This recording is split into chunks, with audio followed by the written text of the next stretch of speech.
أشهد أن لا إله إلا الله وحده لا شريك له وأشهد أن سيدنا ونبينا محمدا عبده ورسوله سيد الأمين وعلى آله وأصحابه ومن تبعهم بإحسان إلى يوم الدين. سبحانك لا علم لنا إلا ما علمتنا إنك أنت العليم الحكيم. ربي يسر ولا تعسر يا ربي تمم بخير. Puja dan puji syukur kita kepada Allah dengan mengucapkan kalimat Alhamdulillahi Rabbil Alamin. Allah izinkan kita bisa melaksanakan ibadah puasa di dalam bulan yang mulia ini, bulan Ramadan. Kita bermohon kepada Allah, mudah-mudahan Allah beri kesehatan dan Allah beri keafiatan kepada kita untuk bisa melaksanakan ibadah puasa ini sampai selesai di waktunya, yaitu 1 Syawal. Dan mudah-mudahan kita bermohon juga kepada Allah, hendaknya Allah terima amal ibadah puasa kita, hendaknya amin ya rabbal alamin. Salawat dan salam kepada Nabi yang agung, Nabi yang mulia, Sayyidina Rasulullah Muhammadun sallallahu alaihi wasallam. Allahumma salli wa sallim ala sayyidina wa nabiyyina wa habibina Muhammadin wa ala alihi wa ashabihi ajma'in. Salawatu rabbi wa salamuhu alaika ya sayyidi wa ya habibi ya Rasulullah. Pemirsa hadirin yang dirahmati Allah Subhanahu wa taala, di awal Ramadan kali ini kita beri judul kajian menjelang iftar berbuka puasa ini dengan judul Adab Siyam, adab dalam melaksanakan ibadah puasa. Al-Imam Al-Waliyullah Al-Habib Al-Haddad Abdullah Haddad Alawi Al-Haddad di dalam kitab beliau yang berjudul Nasaihud Diniyah wal Wasaya Al-Imaniyah, nasihat tentang agama, wasiat tentang iman. Di dalamnya ada pembahasan tentang adabus siyam, adab dalam berpuasa. Apa saja adab-adab dalam berpuasa? Beliau berkata, walisaimi adabun, bagi orang berpuasa itu ada adabnya. Tidak sempurna puasa seseorang kecuali dengan adab. Sebagaimana kita dalam keseharian kita juga ada adab. Dalam salat juga ada adab, dalam berwuduk juga ada adab, dalam haji ada adab, dalam umrah ada adab. Dan dalam puasa tidak luput, tentu di dalamnya juga ada adab. Tak sempurna, kata beliau, puasa seseorang kecuali dengan adab itu. Tak sempurna maksudnya di sini, imma ada kala batal puasa kita dan ada kala tidak sempurna, maksudnya di sini Allah tidak terima ibadah puasa kita. Maka apa saja adab dalam berpuasa? Al-Imam Abdullah Alawi Al-Haddad dalam Nasaihud Diniyah wal Wasaya Imaniyah menjelaskan, yang pertama ayyahfadha, bahwa seseorang menjaga lisan, menjaga lidahnya, menjaga lisannya daripada kidz, daripada dusta, wal ghibah, dan ghibah. Ini pertama. Seorang yang berpuasa mesti ia jaga lidahnya. Lidah ini sesuatu hal yang lunak, tapi karena lidah orang banyak masuk neraka. Karena lidah orang banyak bermusuhan. Karena lidah rumah tangga bisa bercerai. Lidah ini berbahaya.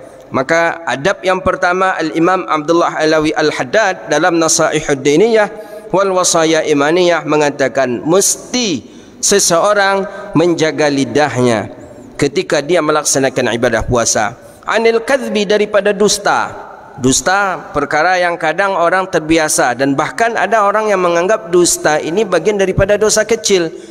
Tapi ketika dusta dosa kecil, ketika ia yakini dosa kecil itu hal yang biasa saja dan mereka berulang kali melakukan dosa kecil itu, maka dosa kecil itu untuknya menjadi dosa besar. Wal ghibah, ghibah menggunjingkan orang. Ghibah membuka aib orang, ghibah menyebut seseorang di belakangnya dengan sesuatu yang tidak ia sukai. Maka seorang bertanya, mahul ghibah? Apa definisi daripada ghibah itu?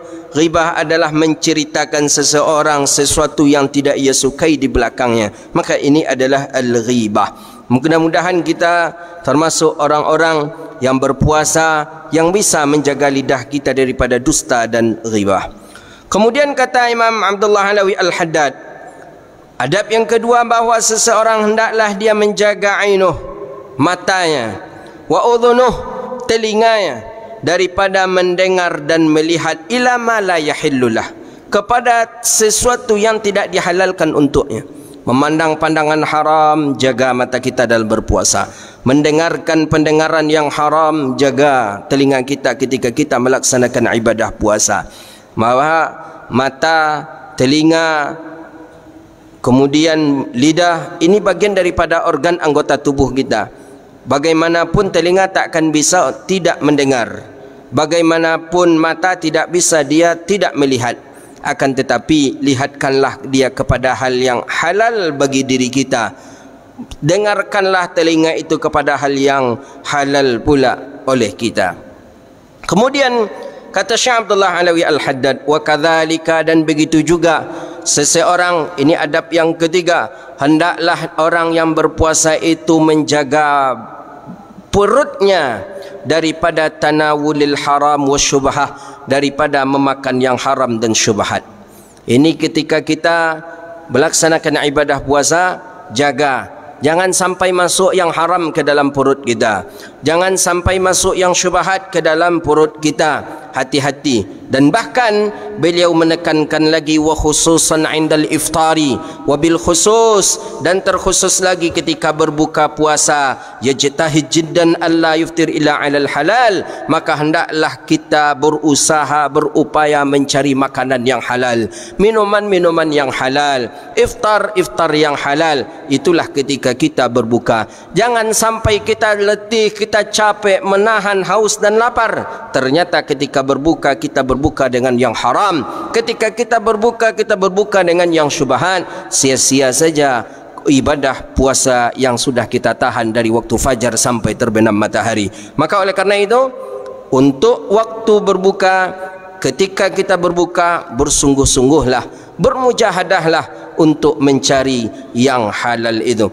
Maka disebutkan di sana, disebutkan bahawa dan janganlah adab berikutnya Allah yukthir, dan bahawa jangan ia terlampau memperbanyak daripada makan, walaupun makan makanan yang halal.